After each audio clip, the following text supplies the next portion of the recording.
प्रिय विद्यार्थियों, मैं डॉक्टर मीना जैन राजकीय महाविद्यालय सिरोही में एसोसिएट प्रोफेसर आपको महाकवि कालिदास प्रणीत अभिज्ञान शाकुंतलम के बारे में सामान्य जानकारी देने जा रही हूँ।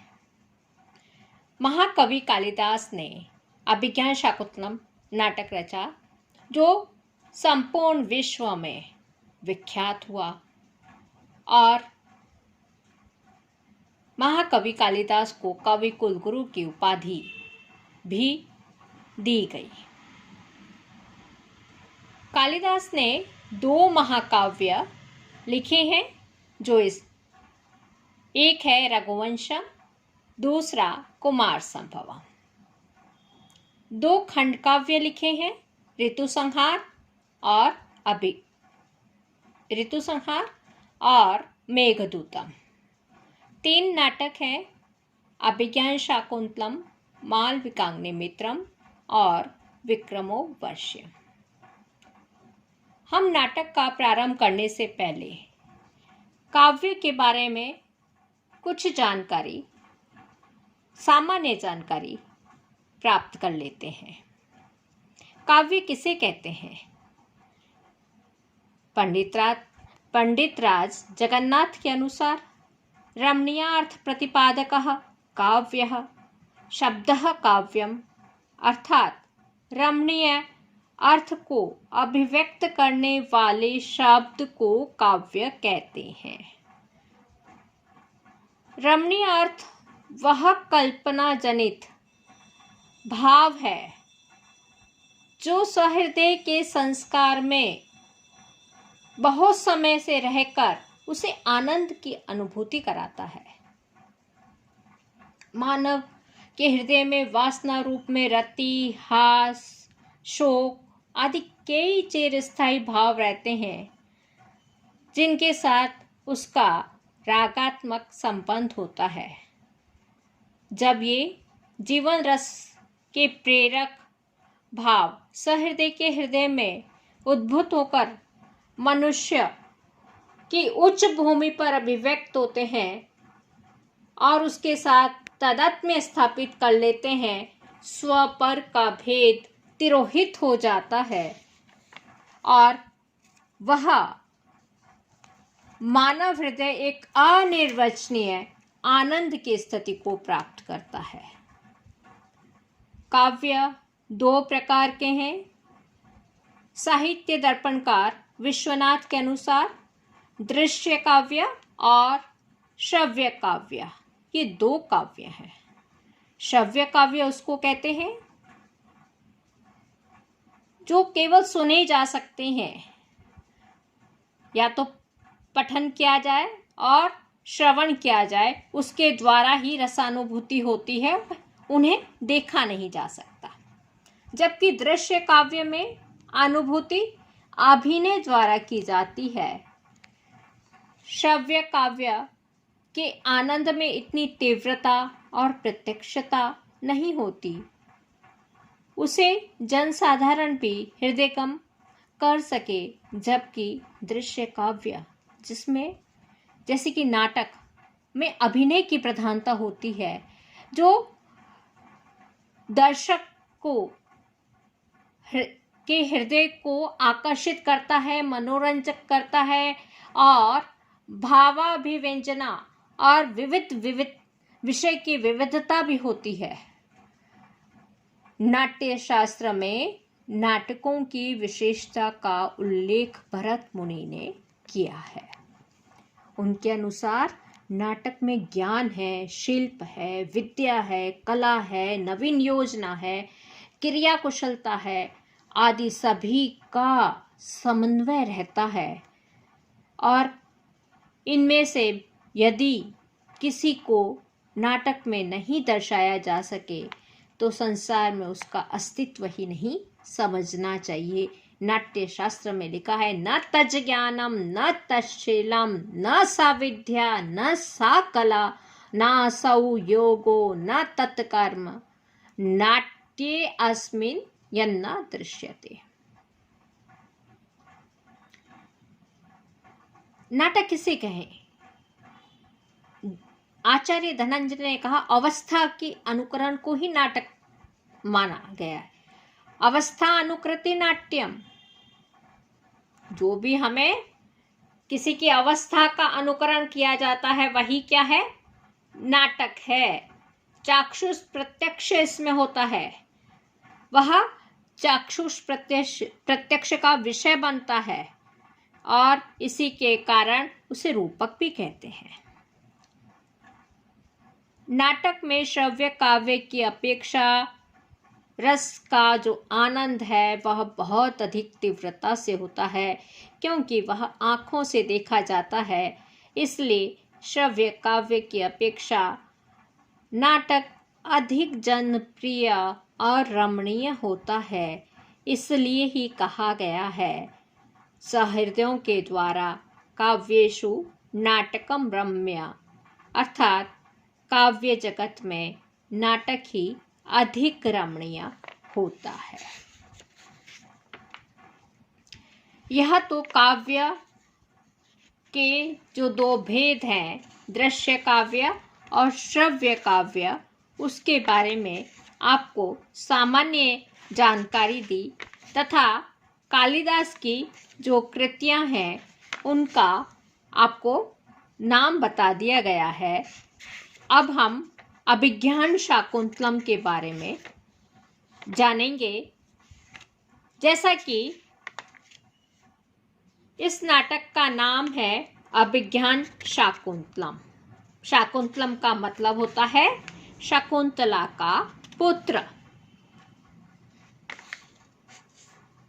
शकुंतला के पुत्र का अभिज्ञान यानी पहचान, यह इस नाटक का नामकरण है।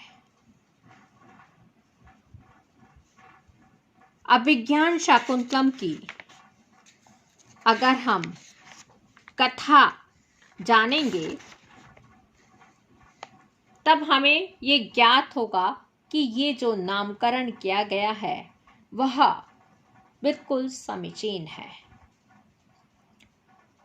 अभिज्ञान शाकुंतलम की कथा वस्तु का मूल स्रोत महाभारत के आदि पर्व का शकुंतलोपाख्यान है। इसमें पौरवराज दुष्यंत तथा ऋषि कन्या शकुंतला के गांधर्व विवाह का वर्णन है। इस उपाख्यान के अनुसार एक बार राजा दुष्यंत अपनी सेना लेकर मृग्या के लिए वन में गया और अनेक पशु पक्षियों का शिकार करता हुआ वह उस वन में पहुंचा जहां पर कण्व ऋषि का आश्रम था। राजसी परिधान को उतार कर वह विनित वेश के द्वारा कण्व ऋषि के दर्शन करने की अभिलाषा से आश्रम में प्रविष्ट हुआ। वहां पर राजा दुष्यंत का शकुंतला से साक्षात्कार हुआ, जिसने उसे आतिथ्य हेतु आमंत्रित किया। राजा उसके रूप पर मुग्ध हो गया। ऋषि के संबंध में पूछने पर उसे विदित हुआ कि वे समिधाएं लेने आश्रम से बाहर गए हुए हैं और थोड़ी ही देर में लौटकर आने वाले हैं। राजा बोला कि तुम कौन हो, किसकी पुत्री हो और इस तपोवन में किस लिए आई हो? मैं तुम्हारे विषय में जानना चाहता हूँ। शकुंतला ने मन ही मन मुस्कुराते हुए मधुर वाणी में उत्तर दिया कि भगवान कण्व की दुहिता हूँ। दुष्यंत के संदेह करने पर कि भगवान कण्व तो उद्धर्वरेता हैं, वे अपने पंथ से विचलित नहीं हो सकते, तो फिर तुम उसकी दुहिता कैसे हो? शकुंतला ने उत्तर दिया कि वह विश्वामित्र तथा मेनका नामक अप्सरा के शुक्र शोणित से उत्पन्न है। जन्म देने के अनंतर उसकी माता उसे मालिनी तट पर त्याग कर इंद्रलोक चली गई थी। थोड़ी देर बाद महर्षि कण्व मालिनी नदी में स्नान के लिए आए और उन्होंने तट पर शकुंतों अर्थात पक्षियों द्वारा संरक्षित एक शिशु बालिका को देखा। वे उसे वहां से उठा लाए और शकुंतला नाम रखकर उसका लालन पालन किया। वही शकुंतला मैं हूँ। इस वृत्तांत को सुनकर दुष्यंत उसे क्षत्रिय द्वारा विवाह योग्य जान उससे गांधर्व विवाह द्वारा अपनी भार्या बनाने की बात करने लगा। शकुंतला ने पहले तो यह कहा कि आप ठहरिए, अभी थोड़ी देर में ही तात आने वाले हैं, अर्थात महर्षि कण्व आने वाले हैं। उनकी अनुमति से मैं आपके प्रस्ताव को स्वीकार कर सकती हूँ। किंतु जब दुष्यंत ने उसे गांधर्व विवाह का औचित्य समझाकर बिना पिता की अनुमति के ही विवाह करने को राजी कर लिया, तो उसने दुष्यंत के समक्ष यह शर्त रख दी कि यदि मुझसे उत्पन्न पुत्र को ही आप युवराज बनाए तो मुझे आपका प्रस्ताव स्वीकार है। राजा ने एवं अस्तु कहकर उसके साथ विधिवत गांधर्व विवाह किया और उसे यह आश्वासन देकर कि मैं शीघ्र तुमको बुलाने के लिए अपनी चतुरंगनी सेना भेजूंगा, वापस चला गया। पर चूंकि उसने कण्व ऋषि को बिना अनुमति से यह प्रेम व्यापार किया था और उनसे मिले बिना ही लौट आया था, उससे वह लज्जित और पश्चाताप युक्त हुआ। कुछ ही क्षणों बाद वहां कण्व ऋषि आ गए। अपने ज्ञान से शकुंतला के गांधर्व विवाह का पता लगाकर उन्होंने उसे पराक्रमी पुत्र उत्पन्न करने का आशीर्वाद दिया। अपने वचन के अनुसार दुष्यंत ने शकुंतला को बुलाने हेतु कोई भी व्यक्ति नहीं भेजा और शकुंतला भगवान काश्यप के ही आश्रम में रही। गर्भपूर्ण हो जाने पर उसने अति तेजस्वी बालक को जन्म दिया। बड़ा होने पर यह बालक अति बलिष्ठ और पराक्रमी सिद्ध हुआ। उसने वन के हिंस्र पशुओं का दमन किया, इसलिए उसका नाम सर्वदमन रखा गया। सर्वदमन के जन्म के 7वें वर्ष शकुंतला को पतिगृह भेजा गया। पति समीप पहुंचकर शकुंतला ने विधिवत राजा की अर्चना की और कहा, राजन, इस पुत्र को युवराज पद पर अभिषिक्त कीजिए, क्योंकि समागम के समय आपने मुझसे प्रतिज्ञा की थी। राजा उसकी बात सुनकर उसके साथ किए गए समागम और उसको दिए गए वचन का स्मरण होते हुए भी यह कहने लगा कि उसके साथ समागम करने और उसको किसी भी प्रकार का वचन देने के विषय में कुछ भी स्मरण नहीं है। इससे शकुंतला बड़ी क्षुब्ध और अपने अविचारित कर्म पर लज्जित हुई। राजा से सर्वथा परित्यक्त हो जाने पर किम के कर्तव्य विमूढ़ शकुंतला ज्यों ही वहां से चलने को उद्यत हुई कि सभा में आकाशवाणी गूंजने लगी। आकाशवाणी द्वारा सभासदों का संदेह निवारण हो जाने पर कि शकुंतला को सहर्ष स्वीकार कर लिया। आकाशवाणी यह थी, भरस्वपुत्रं दुष्यंतमा अवमंस्था शकुंतलाम त्वं चास्य धाता गर्भस्य सत्यमाहा शकुंतला। अर्थात शकुंतला सत्य कह रही है, इसलिए भरत तुम्हारा यह पुत्र दुष्यंत यह तुम्हारा पुत्र है और तुम इसको स्वीकार करो। इस कथानक में कुछ अक्षम्य दोष हैं। सर्वप्रथम तो दुष्यंत और शकुंतला की कामुकता अति ग्रहणीय है कि वे 2 घड़ी का भगवान कण्व के आश्रम लौटने की प्रतीक्षा न कर गांधर्व विवाह कर बैठे। किसी अपरिचित व्यक्ति से एक आश्रम वासिनी कन्या द्वारा इतने अल्पकाल में समागम करने को राजी हो जाना भी अस्वाभाविक लगता है। फिर दुष्यंत आया तो था कण्व ऋषि के दर्शन करने और उनसे बिना मिले ही चला गया तथा लोक निंदा के भय से उसने अपनी गांधर्व विवाह परिणीता भार्या को न तो स्वयं बुलाया न उसके समीप आने पर उसे स्वीकार करने को राजी हुआ। शकुंतला भी आश्रम वासिनी तापस कन्या सी नहीं जान पड़ी। वह भी प्रगल्भा वाचाल और सांसारिक सुखों की गरज से अपने शरीर को बेचने वाली जान पड़ती है। ऐसे पात्रों को इसी रूप में किसी नाटक या नायक नायिका नहीं बनाया जा सकता, क्योंकि उनके ऊपरी वर्णित कृत्य समाज की मर्यादा के विरुद्ध होने से नायक तथा रस दोनों ही अपकर्षकारक हैं।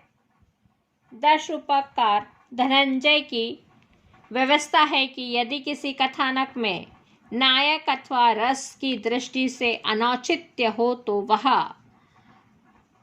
तो उस विरुद्ध अंश को या तो छोड़ दें या उसमें कुछ परिवर्तन कर दें।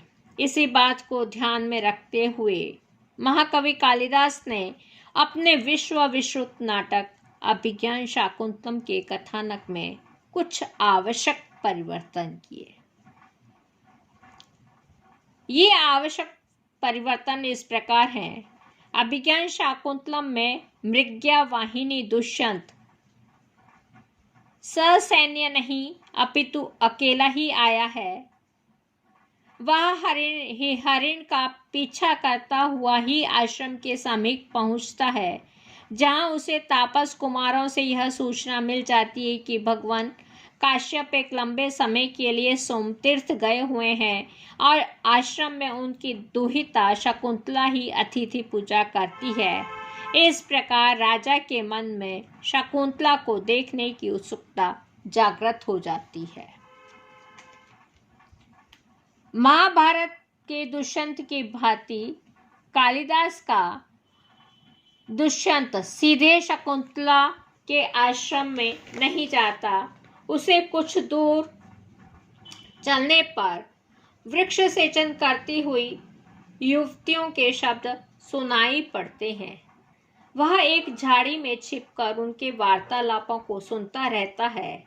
इन ऋषि कन्याओं के साथ कण्व दुहिता शकुंतला भी है, जिसे सहसा एक भ्रमर आकर तंग करने लगता है।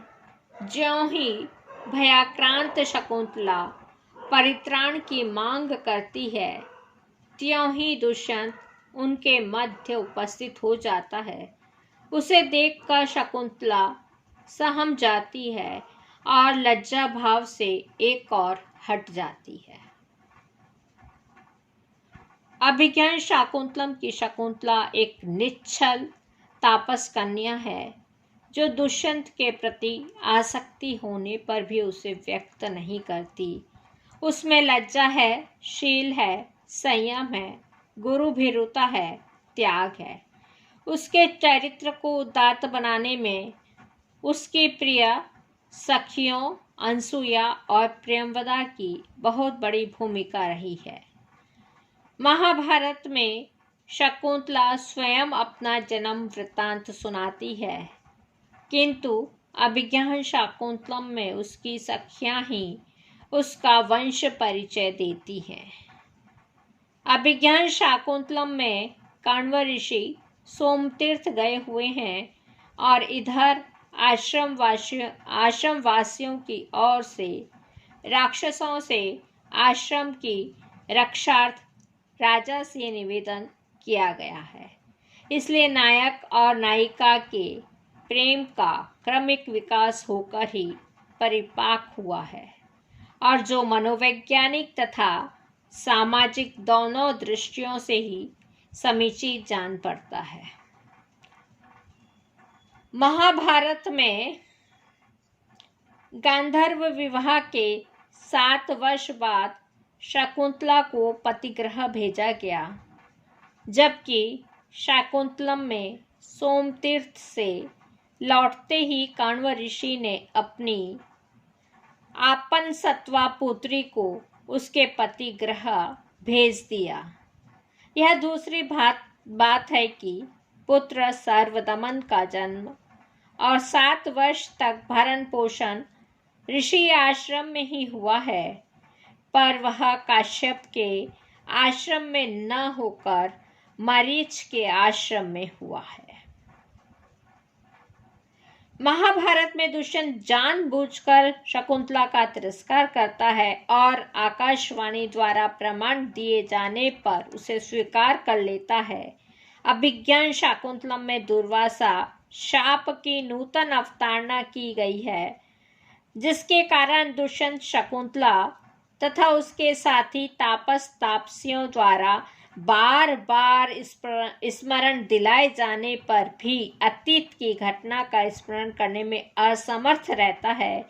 इसी बीच एक छाया सी पड़ती है और वह शकुंतला को उठाकर मरीच ऋषि के आश्रम में ले जाती है।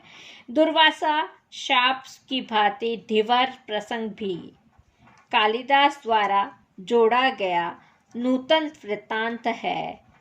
दुष्यंत ने आश्रम से विदा होते समय शकुंतला को अपना स्वनामांकित उंगलियक भेंट किया था, जिसे सरोवर में हाथ मुंह धोने वाली शकुंतला की उंगली में गिर जाने पर एक मछली ने निगल लिया था और भाग्यवश वह मछली एक धीवर के जाल में फंस गई।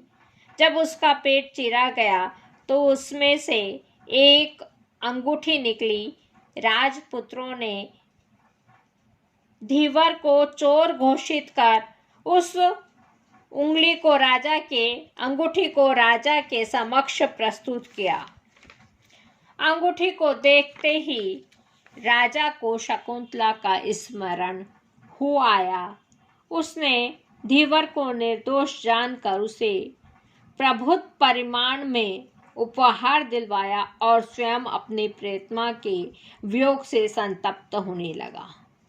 इस प्रकार इंद्र सारथी माथली द्वारा राजा को देवताओं के सहायार्थ अमरावती ले जाने तथा वहां से लौटकर मरीच ऋषि के आश्रम में राजा को पहुंचाने की अवतारणाएं हैं। यह भी कालिदास की कवि प्रतिभा की मौलिक सूझबूझ है। इसी आश्रम में दुष्यंत का सर्वप्रथम अपने पुत्र से साक्षात्कार हुआ। वह उसके रूप और गुणों पर रीझ कर सहज वात्सल्य से अभिभूत होकर उसका आलिंगन कर लेता है। जब उसे यह विदित होता है कि बालक उसे पुत्र का है, तो वह शकुंतला के दर्शन की अभिलाषा करता है। शकुंतला के उपस्थित होने पर वह उसके चरणों में गिरकर क्षमा याचना करता है और उसे अपनी आर्या तथा बालक को युवराज घोषित कर उसे अपने घर ले जाता है।